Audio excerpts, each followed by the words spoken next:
안녕하십니까. 오늘은 세 번째 시간으로 성폭력이 무엇인지 자세히 알아보도록 하겠습니다. 성폭력은 간단하게 설명을 드리면 성과 관련 모든 일체의 것과 폭력이 결합이 된 게 바로 성폭력이라고 우리가 말을 합니다.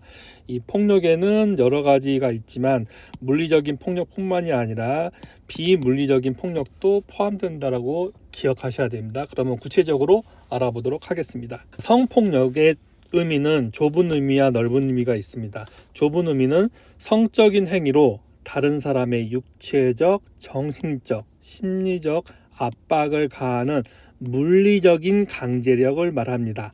넓은 의미를 한번 살펴보도록 하겠습니다. 넓은 의미는 성과 관련된 범죄를 말하며 반드시 폭력성이 존재하지 않는다라는 겁니다. 과거에는 성폭력을 좁은 의미로 꼭 물리적인 강제력이 포함이 돼야지만 성폭력으로 인정을 했지만 현재는 넓은 의미, 즉 폭력성이 전제되지 않아도 성폭력으로 간주하고 있다는 게 중요한 키포인트라고 이해를 하시면 될 것 같습니다. 상대방의 의사를 무시한 채 행해지는 성과 관련된 모든 표현, 동의를 얻지 않은 모든 성적인 행위, 예를 들면 성희롱, 성추행, 성기노출, 음란전화 등등 통해 굴욕적인 감정이나 신체적 손상, 정신적 고통을 느끼게 하는 신체적, 정신적, 언어적 폭력을 포함하는 포괄적인 개념으로 바뀌었다고 이해를 하시면 될 것 같습니다. 그럼 구체적으로 성폭력이 어떠한 경우에 성폭력에 해당되는지 예를 한번 들어보도록 하겠습니다. 성적 자기결정권이 폭력에 의해서 침범당하는 모든 일체의 행위들을 말합니다. 여기서 얘기하는 폭력은 앞에서 이미 다뤘듯이 물리적인 폭력뿐만이 아니라 정신적인, 감정적인, 금전적인 모든 행동을 폭력에 다 포함하고 있다라고 이해를 하시면 될 것 같습니다.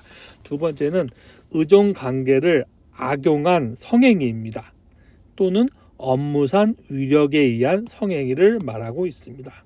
세 번째는 성적 자유를 침해하는 행위, 강간, 강제추행, 중강간, 중강제추행 등을 말하고 있습니다. 네 번째, 성적으로 괴롭히는 행위 아니면 성적으로 포근하는 행위 또는 통신 매체를 이용해서 성적인 자유를 침해하는 일체의 행동들을 다 포함하고 있다고 이해하시면 될 것 같습니다. 또한 카메라를 이용한 도찰, 공공장소에서의 성기 노출 또는 미성년자의 성보호를 침해하는 행위, 미성년자를 가늠 및 추행 또는 포르노 같은 것들, 성매매, 음하, 음란도서, 음란 영상을 유포하고 제작하고 이런 것들이 모두 다 성폭력에 해당한다고 이해를 하시면 될 것 같습니다. 그러면은 성폭력 범죄를 일으키는 가해자들은 어떠한 특징을 갖고 있는지 알아보도록 하겠습니다. 성폭력 가해자들은 많은 경우 대부분 감정 조절의 어려움을 호소하고 있습니다. 또한 분노 통제의 어려움을 호소하고 있는 경우들이 많이 있습니다. 성과 관련된 범죄로 인해서 저희가 많은 상담을 해봤지만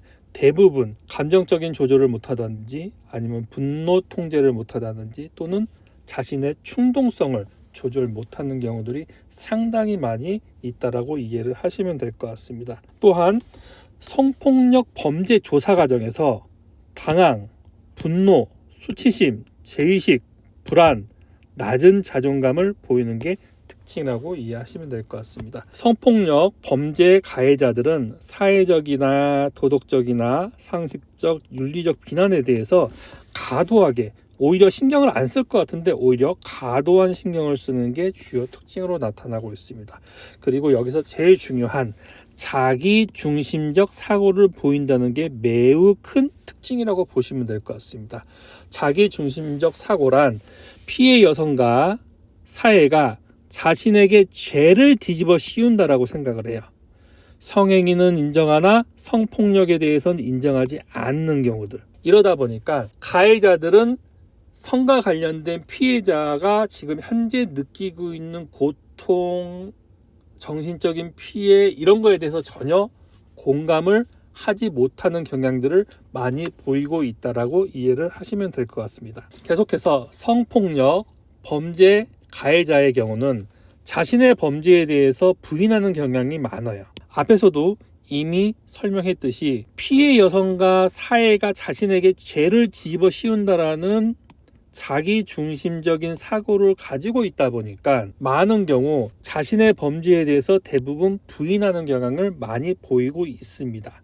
또한 그릇된 사회화 가정으로 위법적인 행동에 대해서 무감각해져요. 이러한 내가 행동을 했을 때 상대방이 어떠한 고통을 느낄지, 어떠한 정신적인 피해를 입을지에 대해서 전혀 생각을 하지도 못하고 그거에 대해서 그 고통이 얼마나 큰지, 그 고통이 얼마나 힘든지, 그 고통이 얼마나 길게 남을지에 대해서 전혀 생각을 못하고 행동을 하고 있다라고 이해를 하시면 될 것 같습니다. 성과 관련된 왜곡된 가치관과 태도를 가진 경우들이 많이 있습니다. 또한 타인의 의사를 자기 중심적 의사로 해석하는 특징을 보입니다. 또한 이뿐만 아니라 정상적인 대인관계 기술이 많이 부족한 경우들이 많이 있어요. 타인과의 관계에서 형성되는 상황인지 능력이라든지 행동 파악 능력이 결핍 등을 많이 보인다라고 보시면 될 것 같습니다. 성폭력의 합리화, 정당화, 은폐 시도 성에 대해서 왜곡된 인지체계를 보이는 게 또 한 특징입니다. 성과 관련된 자신만의 세계를 가지고 있고 성폭력에 대한 이중 기준을 가진다라는 게 대표적인 특징입니다. 여성의 거절을 그대로 받아들이기보다는 강제성을 지녀야 남성성이 있다고 잘못 생각하는 경우들이 많이 있어요. 예전에도 보면은 여성들이 거절하는 것은 거절하는 게 아니다라고 우스갯소리로 하잖아요. 그런데 성폭력 가해자들은 일반적으로 우리가 우스갯소리로 하는 이야기를 진실로 받아들이는 경우들이 있어요. 뭐 우스갯소리로 여자들이 거부할 때 안 돼, 안 돼, 안 돼, 돼, 돼, 돼 이런 것도 있잖아요. 그런데 성폭력 가해자들은 그거를 사실로 믿고 진실로 믿고 그게 진짜라고 이해를 하고 있습니다. 그래서 성폭력 가해자 중에서 야한 영상들을 어렸을 때부터 또는 다량으로 장기간 노출이 된 사람들 같은 경우는 대부분 많은 야한 영상에서 보이는 특징들이 뭐냐면 강제적으로 남성들이 여성에게 성폭력을 가했을 때 여성들이 처음에는 거부하다가 나중에는 거기서 즐거움을 느낀다라고 오해하는 경향들이 있어요. 그래서 내가 모르는 저 사람에게 내가 성적으로 폭력을 가했을 때 저 사람이 지금 거부하고 분명히 화를 내지만 결국은 저 사람도 좋아할 거야 라고 잘못된 자기 합리화를 하면서 또한 그 강제성을 지녀야 남성성이 강해진다라는 잘못된 상식으로 범죄를 저지르는 경향들이 많다라고 이해를 하시면 될 것 같습니다. 성폭력 가해자들을 상담하다 보면은 공통적으로 절반 이상에서 한 50-60%에서 공통적으로 주장하는 내용이 무엇이냐면 나는 재수가 없어서 걸렸다라고 이야기를 합니다. 재수가 없어서 나만 걸린 것이라고 생각하거나 자신의 행동이 자연스러운 것인데 사회에서 인정하지 않았다는 등의 피해의식을 가지는 경우들이 많이 있습니다. 재수가 없어서 나만 걸렸다. 그런데 어떻게 걸렸는지 그 상황을 우리가 상담을 통해서 듣다 보면은 저거는 걸릴 수밖에 없는 상황인데 저게 어떻게 안 걸린다고 생각하지? 저 행동을 했지? 이해가 안 가는 경우들이 많이 있습니다. 그런데 이 성폭력 가해자들의 특징 중에서 하나가 바로 이건 안 걸릴 거고 완벽하고 나는 이번에 걸린 경우는 재수가 없어서 걸렸고 다음번에는 다시는 안 걸릴 거야. 이러한 생각들을 많이 가지고 있다라고 이해를 하시면 될 것 같습니다. 그러다 보니까 재범률이 상당히 높은 이유가 또한 이 이유라고 이해를 하시면 될 것 같습니다. 자, 성과 관련된 폭력 가해자들은 공감 능력이 많이 부족합니다. 앞에서도 이미 여러 번 설명드렸듯이 공감이란 타인의 아픔, 타인의 어려움에 대해서 우리가 인식을 하고 배려하고 불쌍하게 여기는 감정인데 이러한 감정들이 부족하다 보니까 내가 성과 관련된 폭력을 상대방에게 저질렀을 때 그 사람이 느끼는 감정, 고통, 슬픔 이런 거에 대해서 전혀 고려하지 못한다라는 게 특징이라고 이해하시면 될 것 같습니다. 성폭력 가해자의 경우에는 타인의 아픔이나 심리적인 어려움에 대해서 공감 능력이 부족하다고 설명드렸습니다. 또한 분노, 혐오, 공포, 논란과 같은 반응에 대한 공감 능력이 현저하게 떨어집니다. 우리가 일반적이고 평균적으로는 내가 어떠한 행동을 했을 때 상대방이 화를 내거나 놀라거나 공포스러운 행동을 했을 경우 우리가 아차 싶어서 뒤로 한 발을 빼는데, 성과 관련된 폭력 가해자들은 그렇지 않은 경우들이 많다라고 이해를 하시면 될 것 같습니다. 포르노와 음란물에 대한 가대한 노출은 결국은 공격성을 높이고, 또한 앞에서 이미 설명드렸듯이 현실성, 야한 비디오여서 가해자가 이러한 행동을 하니까 피해자도 이렇게 좋아하더라라는 이러한 현실성이 결여되는 경향들이 있다라고 이해를 하시면 될 것 같습니다. 그래서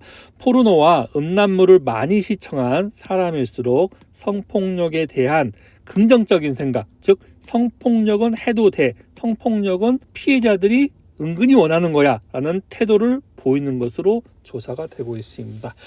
포르노와 음란물을 많이 시청한 사람의 경우 성폭행과 변태적인 성행위에 관용적인 태도를 보이는 것이 주요한 특징이라고 이해를 하시면 될 것 같습니다. 이번에는 성과 관련된 폭력 범죄에 대한 피해자의 특징을 알아보도록 하겠습니다. 피해자들은 3중의 피해를 입고 심각한 후유증을 갖는 게 주요한 특징입니다. 그러면 범죄 피해자들의 심리적인 변화가 어떻게 변하는지 확인하도록 하겠습니다. 처음에 범죄 행위로 인해서 강력한 충격을 받게 되고요. 다음으로는 이러한 범죄 행위가 발생 사실에 대해서 부인을 하는 경향들을 많이 보이고 있습니다. 지금 일어난 일은 거짓말이야. 지금 일어난 일은 내가 꿈을 꾸고 있었던 거야. 지금 일어나는 건 사실이 아니야 라는 이러한 심리적인 고통 때문에 현실을 부인하는 형태로 나타나고, 결국은 이 시간이 지나게 되면은 가해자에 대한 강한 적개심과 분노를 느끼는 특징도 보이고 있습니다.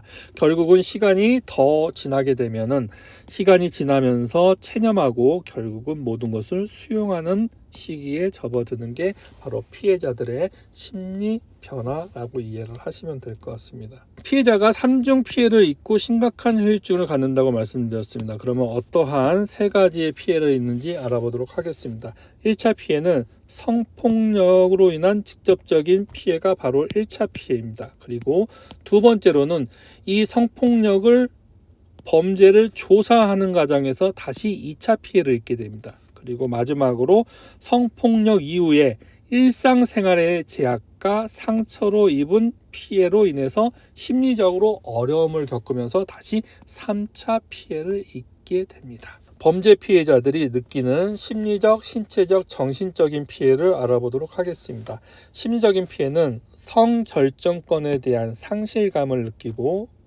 정신적인 충격, 피해의심, 공포감, 불안, 강박, 우울, 낮은 자존감, 좌절감, 대인관계 기피증, 그리고 자살사고, 자살시도, 또한 PTS 증상까지도 매우 심각한 증상들을 공통적으로 나타내는 게 주요 특징이라고 이해하시면 될 것 같습니다.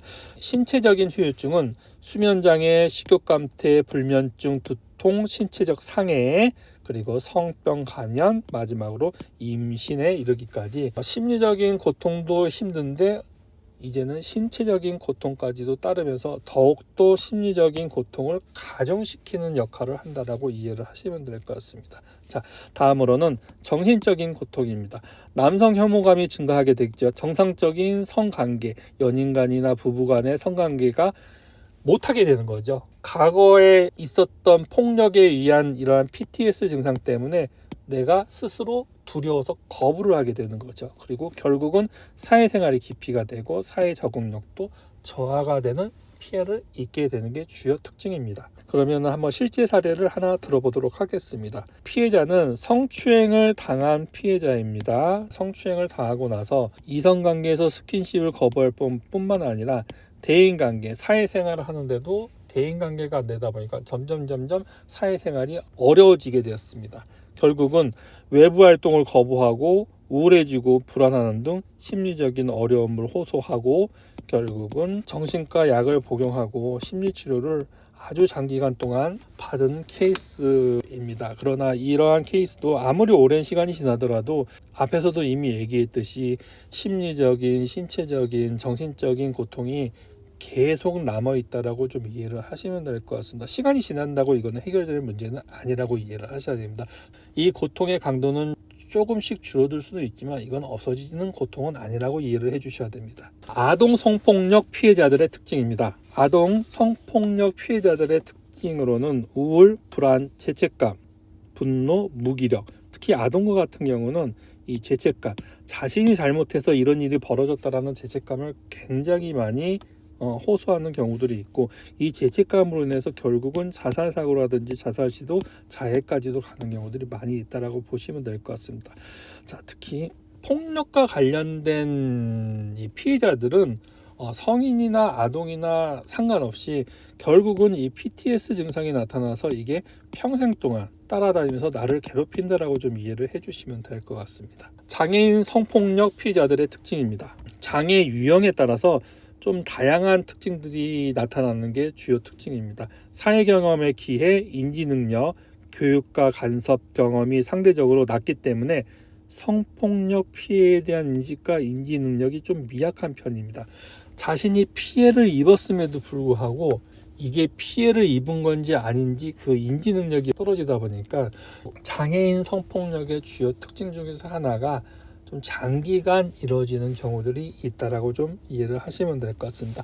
성폭력 피해를 사법기관에 신고할 수 있는 정신적 능력이 부족하다 보니까 신고가 이루어지지 않아서 장기간 피해를 입는 경우들이 많이 있다라고 보시면 될 것 같습니다. 대표적인 게 바로 우리 도간이라는 영화에서 나왔듯이 장애인 시절에서 아주 오랜 기간 동안 아주 여러 명의 가해자에게 고통을 받았던, 실제로 일어난 사실을 영화로 만든 게 바로 도간이죠. 그런 거와 같이 장애인에 대한 성과 관련된 피해는 좀 장기적으로 이런 집단적으로 일어나는 게 주요 특징이라고 이해를 하시면 될 것 같습니다. 오늘은 이 성폭력이 무엇인지, 성폭력의 피해를 주는 가해자의 주요 특징, 왜 가해자들은 성폭력을 관대하게 생각하고 성폭력을 하려고 하는지에 대해서 말씀을 드렸고, 다음으로는 이 피해자들이 어떠한 고통과 어떠한 힘듦을, 그리고 그 고통이 죽을 때까지 평생 동안 왜 남는지에 대해서 간단하게 알아보는 시간이었습니다.